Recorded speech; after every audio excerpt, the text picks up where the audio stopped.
everyone, scene 1 starts now. King Lear, intending to divide his power and kingdom among his 3 daughters, and demands public professions of their love. His youngest daughter Cordelia refuses. Lear strips her of her dowry and divides the kingdom between his other 2 daughters, and then banishes the Earl of Kent, who has protested against Lear's rash action. The King of France, one of Cordelia's suitors, chooses to marry her, despite her father's casting her away. Lear tells his daughters, Goneril and Regan, that they and their husbands should divide his power and revenues. He himself will keep 100 knights and will live with Goneril and Regan by turns. We shall express a darker purpose. Give me the map there. We must divide our kingdom in 3 parts. As I grow old and crawl towards old age, I need to age in a peaceful manner, to shake all cares and business from our age. The king wishes to unburden his responsibilities and transfer his land and wealth amongst the 3 daughters. Tell me, my daughters, which of you loves me the most? So I reward you my bounty wealth according to your profession. Our eldest born speak first. The king wishes to divide his portion of wealth according to how much do they love him. Sir, I love you more than word can wield the matter. Dearer than eyesight, space and liberty, beyond what can be valued, rich or rare, no less than life, with grace, health, beauty, honor, as much as child ever loved or father found, a love that makes breath poor and speech unable, beyond all manner of so much I love you. The eldest daughter claims that she loves her father much and more than the words can convey.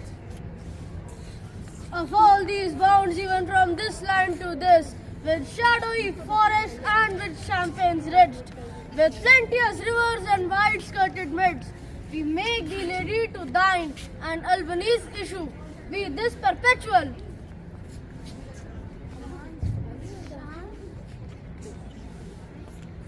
The king gives Goneril and her husband lot of land, rivers and meadows. What says our second daughter, our dearest Regan, wife of Cornwall? Speak. I am maid of the self matter as my sister and prize me at her word. In my true heart I find she names my very deed of love. Only she comes to short that I profess myself an enemy to all other joys, which is the most precious square of sense possesses, and find I am alone, felicitate in your dear highness love, and yet not so, since I am sure my love is more ponderous than my tongue.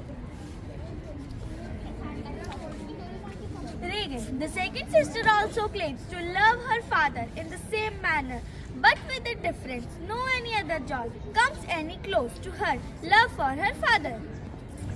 To thee and thine hereditary ever remain the sample third of our fair kingdom, no less in space, validity and pleasure than that conferred on Goneril. Now our joy, although our last and least, to whose young love the wines of France and milk of Burgundy strive to be interest. What can you say to draw a third more opulent than her sisters? Speak. Nothing, my lord. Nothing. Nothing. Nothing will come of nothing. Speak again. Unhappy that I am. I cannot heave my heart into my mouth. I love your majesty according to my bond, no more nor less.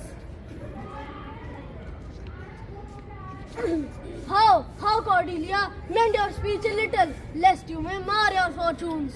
Good, my lord, you have begot me, bred me, loved me. I return those duties back as I light fit. Obey you, love you, and most honor you. Why do my sister's husbands, if they say they love you all, happily, when I shall wed, that lord whose hand must take my plight shall carry half my love with him, half my care and duty. Sure, I shall never marry like my sisters, to love my father all. But goes thy heart with this? My good lord, So young and so untender. so young, my lord, and true. Let your truth become your dowry. I disown you from my parental care and property of blood. You from now will be a stranger for me. You barbarous Scythian, I banish you. She was my dearest, and she claims half love for me? No. This is so strange that one daughter, who is your dearest, should not become an enemy in one moment. You saw that how angry King Lear becomes when Cordelia says that she loves her father according to her bond and not completely.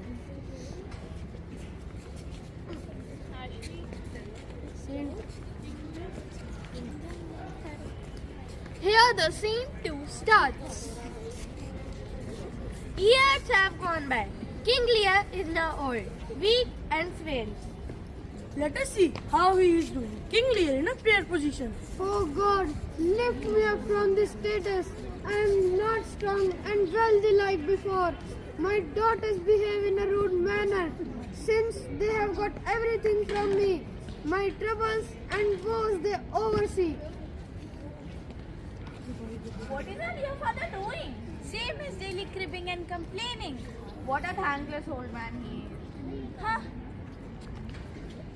Cordelia, who has been happy and thriving in a faraway place, thinks of visiting her father and pays a visit.